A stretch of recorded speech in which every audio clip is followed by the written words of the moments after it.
Welcome on this fine Sunday for some blessed words.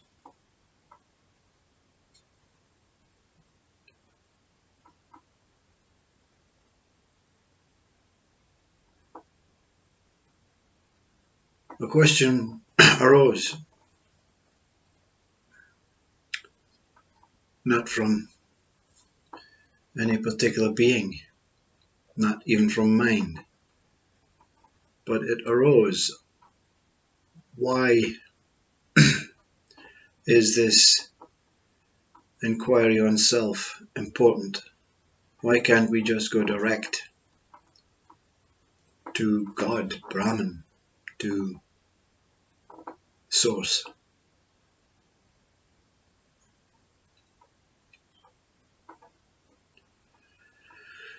Well, right now, before you go inside, where do you look? You can look anywhere: Christianity, Hinduism, Catholicism, Buddhism, and they'll point you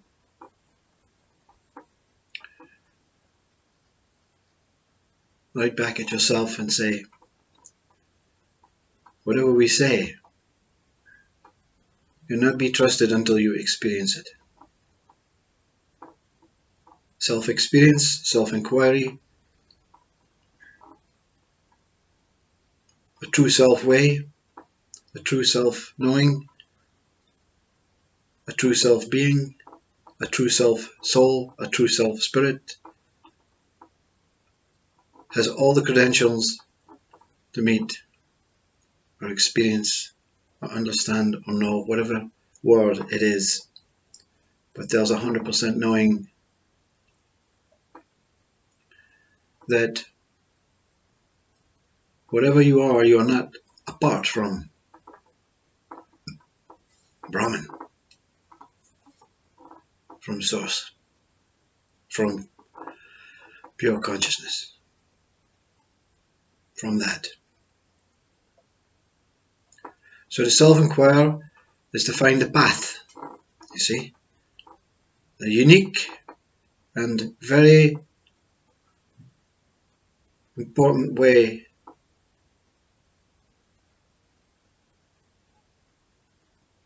to get the credentials that God or Brahman knows to expect. You cannot leave and appear in a body.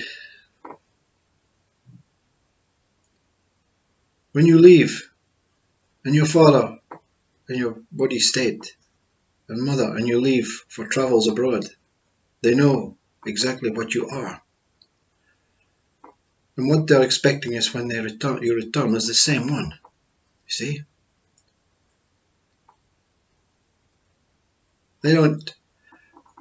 They'll need time to adjust.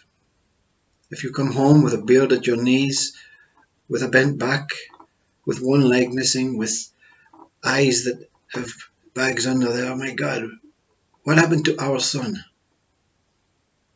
See? But they'll get used to it, you see. They'll begin to acclimatize. This God and Brahman has no time for that, you see. The son comes crawling back at the door, hoping his parents are going to excuse him for whatever, or how long, or what journey or experiences he had. He's going to have to take time to explain why the beard grew, why the back is stooped, why the leg is missing, why the bag's under the eye, why no money, why no clothes, why 3 women behind him. What are you into, son?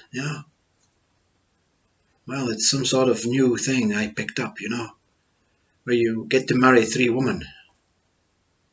Oh my God. It's not what the son has done. It's the shock that the son has created on the parents. So you need to go in and undress yourself of this body and mind. to find out what your true costume was. Costumeless, you see.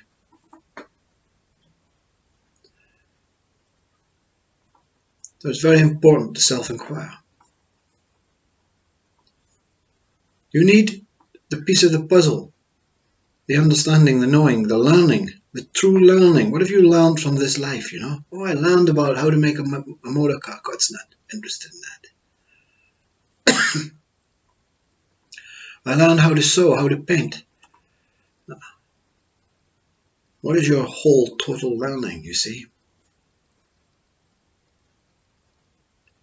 Well, I learned through a self-inquiry when I took off the costume that I was costumeless, and that the one that's costumeless left permanent and is returning permanent.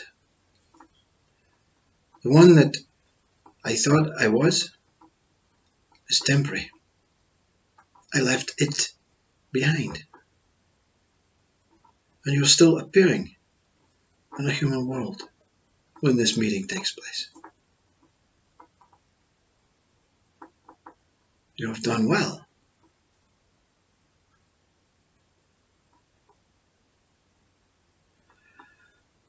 The remaining here is the connection between the temporary and the permanent.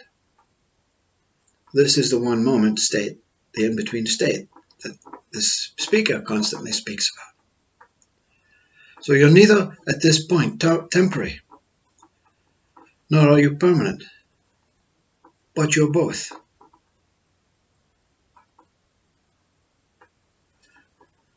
When you have removed all vasanas, even after enlightenment, when you've untied your heart, when you've allowed your core being to move up to chakra, crown, head, whatever, there is a possibility that you may become immortal and permanent.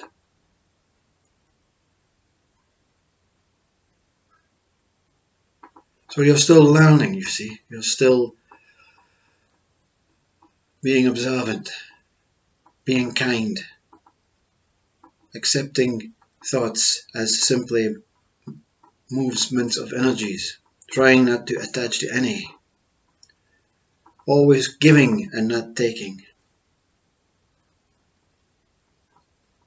always loving, always happy and not sad, angry. The emotions are still existing in the human body, you see. The emotions are like leeches. They love to tie on to something. I love that smell of chips, fish and chips from that shop. That's another gestured way.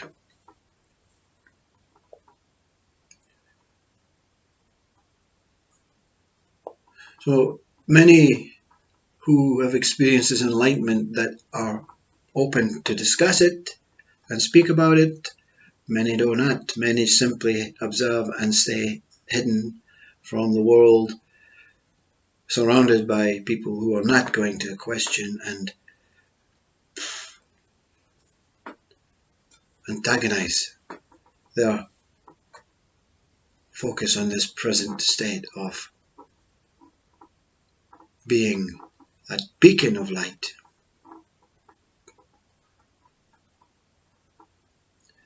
But there is no choice, you see. The moment you surrender within yourself, the moment you surrender within yourself, you are giving up the temporary. Not just this body, but maybe bodies to come, maybe appearing as a tree, as a cloud, as an ant. But saying, I really don't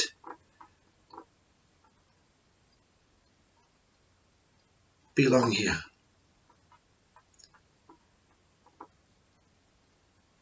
I don't know what to do ask for your forgiveness, your help. This is to the one inside.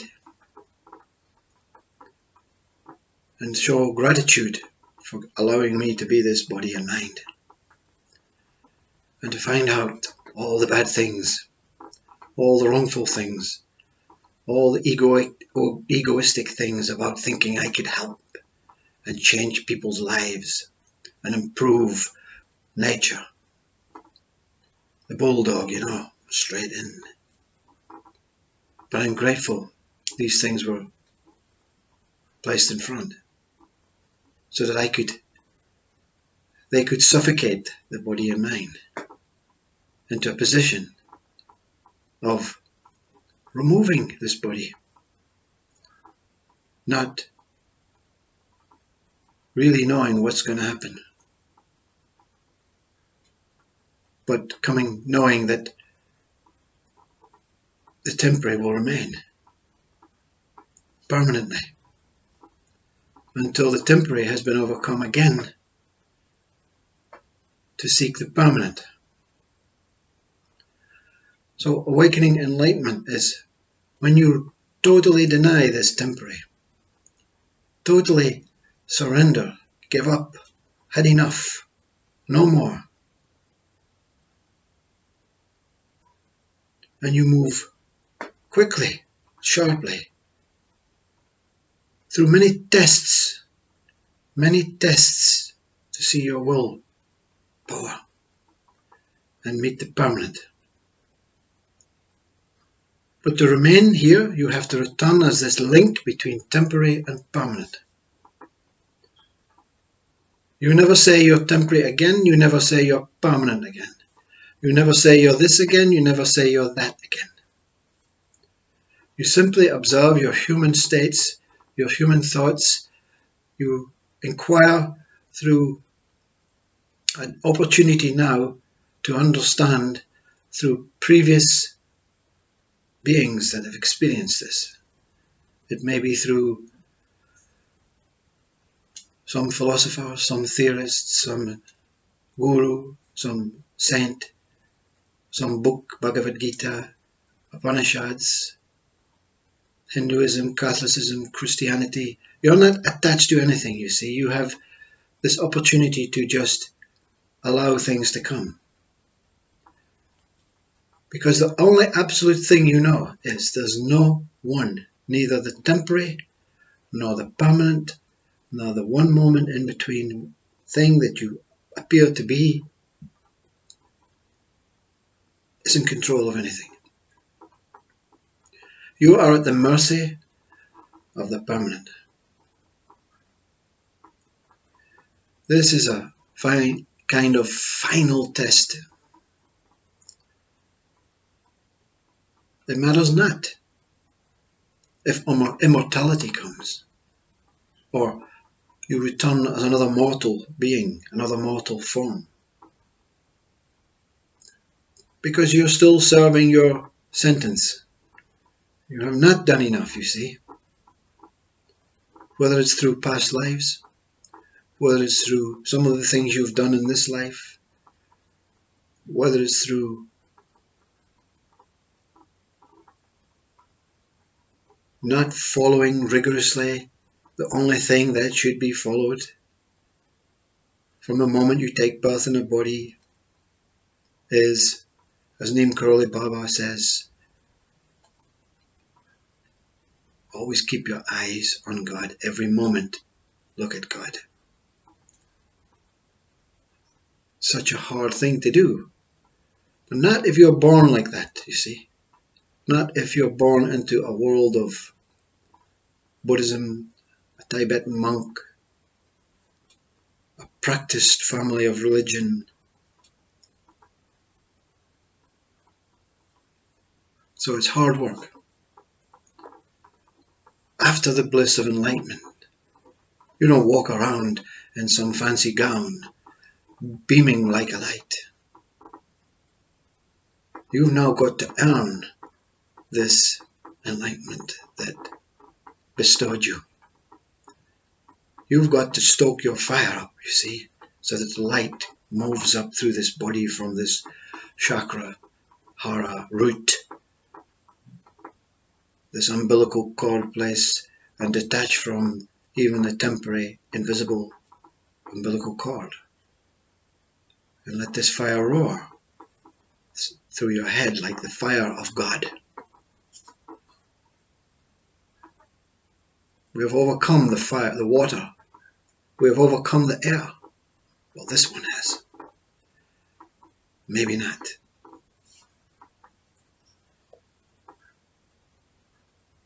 Can we overcome the fire,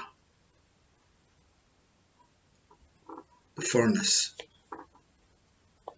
That's what's meant by hell, you see. How to move out of hell now, you see. Body in blissful state, happiness, contentment, joy,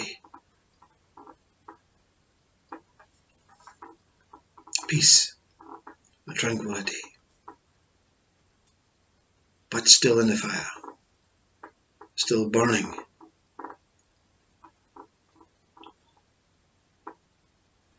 And you wait every day to see if the true one is going to give you a clue. You want another voice to come and say, okay, now it's time to try. Now it's time to really put things into action and make effort. Or surrender some more. Keep surrendering. Every moment is a new moment. There's no hope that the voice comes. There's no belief that it will come. You're in the hands of God. It's watching you closely, making sure that if it invites you to be this immortal thing, that it hasn't made a mistake. To be immortal, you have to be something special, you see. There's nothing special right now in this human world. Nothing special in temporariness. Nothing special in permanence. Nothing special in this stateless in-between state, where everything moves and grows from, comes and goes.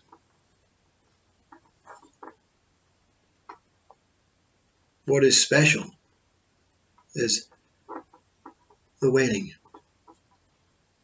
And whatever happens,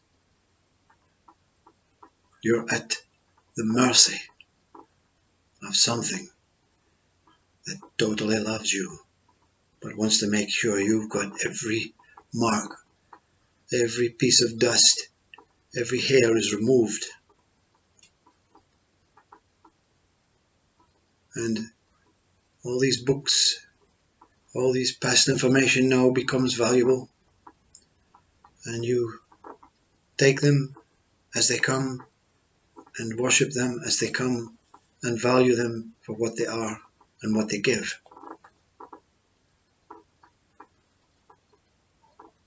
So if you're inquiring inside, it's only because you're fed up being a temporary thing and you want to remain permanent. Immortality doesn't mean you become some sort of God. It means no more of this, you see. How much do you really value this temporary world? All this pain and suffering may be worth it. I want to come back every time. I don't want to be immortal. I want to come and go and change, have new experiences, new lives. What's wrong with that, you see? Self-inquiry cannot be done unless you're 100% sure. It's time. The only time comes in is in the present moment, and the decision is made. It's time. I hope this answers the question. And again, another elongated 10-minute Sunday morning sharing. Mortal or immortal? It's a gift. It's a great opportunity to be here with breath. Use the opportunity. If you're wanting to remain mortal and no self-inquiry, this is not for you. Then go and be happy. Dance with the life. Enjoy what you've got. If you want more, remember, you're going to have to pay for more. Doesn't come free. Nothing comes free except breath.